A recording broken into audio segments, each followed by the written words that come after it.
अभी हम पहुंचे हुए हैं मंगलपुर बाजार में। आप देख रहे हैं ये बैनर लगा हुआ है, यहाँ पे बहुत सारे लोग बैठे हुए हैं। इसमें आज प्रधानमंत्री जी का जन्मदिन के अवसर पे पखवाड़े का आयोजन किया गया है, जिसमें बीजेपी का सभी सदस्य यहाँ पे उपस्थित है और यहाँ पे मुख्य अतिथि के रूप में राज्यसभा सांसद सतीश चंद्र दुबे जी, नौतन बैरिया के विधायक पूर्व मंत्री नारायण प्रसाद जी और जिला अध्यक्ष शराफ जी और मंडल के अध्यक्ष पप्पू सिंह जी और रूपक श्रीवास्तव जी, उमेश पांडे जी, विनय श्रीवास्तव जी, मनोज सिंह जी, नागेंद्र सिंह जी, तमाम सभी बीजेपी के यहाँ पे कार्यकर्ता उपस्थित हैं। और ये पखवाड़े का जो कार्यक्रम चल रहा है, इस कार्यक्रम के उपलक्ष्य में आज कोविड का वैक्सीन बूस्टर डोज लोगों को दिया जा रहा है, जिसमें सभी कार्यकर्ता यहाँ पे अपने आधार कार्ड लेके जमा किए और अपने सभी लोग बूस्टर डोज लिए और यहाँ पे सभी गणमान्य व्यक्ति अपने संबोधन के माध्यम से सभी लोगों को संबोधित किए, जिसमें हम कोशिश करेंगे कि जो मुख्य अतिथि सतीश चंद्र दुबे जी, नारायण प्रसाद जी हैं, उनसे हम बात करें कि इस कार्यक्रम का मुख्य उद्देश्य क्या है। भरत भाई, भरत भाई नारायण प्रसाद पूर्व मंत्री, तत्काल में भी नौतन विधानसभा से विधायक।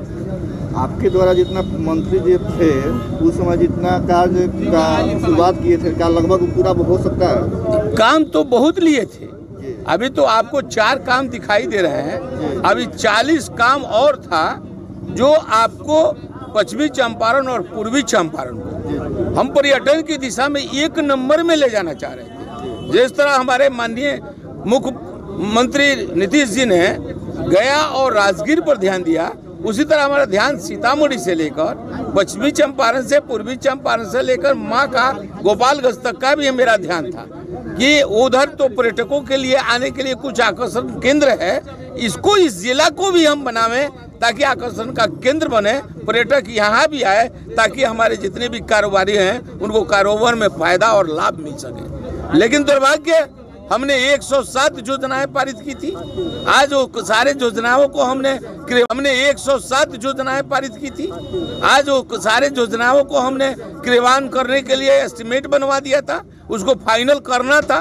लेकिन 1 साल यदि हमको और मिल जाता तो निश्चित आप लोगों को पूछने की जरूरत नहीं थी, वो दिखाई देता, जमीन पर दिखाई देता। आपका अमुआ मंदिर देख लीजिए, या आपका दुर्गा बाग मंदिर देख लीजिए, या खड्डा मंदिर देख लीजिए, या पटजिरवा स्थान देख लीजिए। उसी तरह हमारा राजदेवड़ी का काम था, उसी तरह कालीबाग मंदिर का था, उसी तरह हमारा मंगलपुर में यहाँ मंदिरों का चारों ओर से बाउंड्री वाल के साथ साथ जगशाला बनाना था। उसी तरह आपको नौतन प्रखंड में जो कार्यालय है वहाँ पोखरा है, वहाँ सौंदर्यीकरण करना था। गरीब लड़कियों की शादी होती थी, वहाँ मंडप बनाना था, जगशाला बनाना था। उसी तरह शिवराजपुर में हमको छठ घाट बनाना था, वहाँ भी मंडप बनाना था। वहाँ भी शादियाँ, गरीब की शादियाँ होती है, जिनके पास औकात नहीं है, बाजा नहीं, बैंड नहीं, लेकिन चंदा करके जो लोग करता है उनको भी हम धन्यवाद देते हैं। उन्हीं से प्रेरित होकर हमने चाहा था कि वहाँ भी जगशाला बने, वहाँ भी रहने के लिए लोगों को रुकने के लिए व्यवस्था हो और वहाँ गरीब लड़कियों की शादी विवाह लोग करा सके। आज मंगलपुर बाजार में जो बैठक किया गया, इसका मुख्य उद्देश्य होता है? आप जानबे करते हैं कि हमारे माननीय प्रधानमंत्री नरेंद्र मोदी जी का 17 सितंबर जो जन्म दिवस था, उस दिन हम लोग कार्यक्रम कर रहे हैं। वहाँ युवा मोर्चा के द्वारा ब्लड दिया गया। हम प्रभारी थे गोपालगंज के, वहाँ भी लोगों ने मीडिया से हमने से पूछा ही यही बात। हमने कहा कि हर जगह भारतीय जनता पार्टी से जितने भी लड़के हैं सब अपना अपना ब्लड एक एक बोतल देने का काम किया है। इस तरह पूरे बिहार में लाखों बोतल नौजवानों का जो युवा मोर्चा के हमारे कार्यकर्ता हैं, उन्होंने दिया उन गरीबों को जिनके पास ब्लड नहीं उपलब्ध हो सकता है, ब्लड के कमी की वजह से उनकी मृत्यु हो जाती थी, उनके लिए ब्लड बैंक में ये रखा गया है ताकि उनकी जब उस तरह की स्थिति आवे तो वो डोनेट किया जा सके। क्या चंपारण भी हुआ है? चंपारण में हुआ है, MJK हॉस्पिटल में हुआ है। माननीय हमारे प्रभारी आपका बिहार प्रदेश के अध्यक्ष डॉक्टर संजय जायसवाल के नेतृत्व में, युवा मोर्चा के हमारे अध्यक्ष हैं, उनके नेतृत्व में ब्लड का यहाँ भी दिया गया है। महोदय, एक प्रश्न कड़वी है लेकिन फिर भी पूछना मेरा लाजमी है, सवाल पूछना मेरा लाजमी है कि आप बात कर रहे हैं कि ब्लड डोनेट का, आप अपने उम्र में या साल में आप कितना बार ब्लड डोनेट करते हैं? मैंने देखिए, अब तो हम लोग का उम्र 67 हो गया। हमने जब हमारी आयु थी, हम भाजपा में थे, तो प्रत्येक साल एक यूनिट आपको हम ब्लड देते थे। तो जरूरत पड़ने पर 3 महीना पर भी देते थे, जरूरत पड़ने पर 3 महीना पर भी देते थे। जैसे डॉक्टर का सजेशन मिलता था, हमने ब्लड बहुत लोगों को दिया है। बहुत लोगों का ऑपरेशन हुआ है, ब्लड नहीं मिल रहा है, हमको मालूम हुआ है तो वहाँ जाकर ब्लड हमने दिया है, ट्रांसप्लांट किया है ब्लड बैंक से। आपको हमारी माँ ही की तबीयत खराब हो गई थी, ब्लड कैंसर था, तो हमारे नौजवान साथियों ने 30 आदमी 30 बोतल दिया था। आज जब तक ब्लड चढ़ता था तब तक ठीक रहती थी, ब्लड कम हो जाता था तो फिर उनकी स्थिति खराब हो जाती थी। इस तरह देने वाला तो कभी देता रहेगा और नहीं देने वाला कभी नहीं देगा।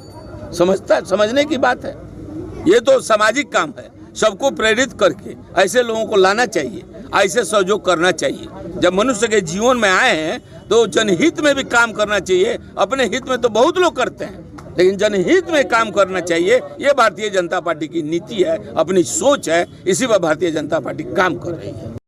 हर प्रखंड के हर पंचायत में लगभग जो अब तो उतना पैमाना पे बाकी नहीं है, जो लोग बाकी है सेंटर जहाँ जहाँ है वहाँ वहाँ हो रहा है, जहाँ जहाँ सेंटर वहाँ। बिल्कुल बिल्कुल।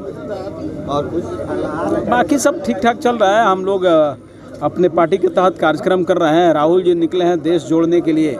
जब उनके पूर्वज इस देश को टुकड़े टुकड़े करने का प्रयास किए तो कम से कम अपने पूर्वजों से पूछ लेना चाहिए कि धारा 370 के थोपने का काम किए थे और क्या देश जोड़ पाएंगे। आज जो उन्होंने कुछ जगह पर उन्होंने जो तुष्टीकरण की राजनीति कर दिया है, क्या वो भारत के अभिन्न अंग में, तो हम लोग जब उसको कैसे ठीक ठाक करके रखे हुए हैं, लेकिन जो वहाँ का नीति निर्धारण है कहीं ना कहीं आज के डेट में भविष्य के लिए खतरा है। अभी एक न्यूज हम सुन रहे हैं कि देखिए, जो देश की आज़ादी के 75 साल का अमृत महोत्सव मना रहे हैं हम लोग, जो घिसा पिटा कानून होगा उसको हम लोग हटाने का काम जरूर करेंगे।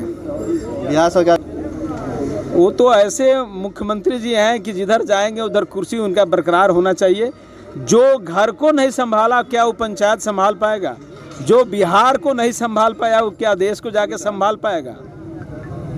अगर इधर चाहे, अब रास्ते बंद हैं, उसका हर जगह पदाधिकारी उपलब्ध है ब्लॉक स्तर पे। जो पब्लिक अगर शिकायत करती है, जांच होती है, वह उस डीलर का दुकानें बंद भी होता है। ऐसे बहुत से लंबित दुकानें पड़े हुई हैं। अगर कहीं का आप किसी सेंटर की बात करते हैं तो बताएं और वहाँ का आवेदन दिलवाइए, निश्चित रूप से उस पर उचित कार्रवाई होगा।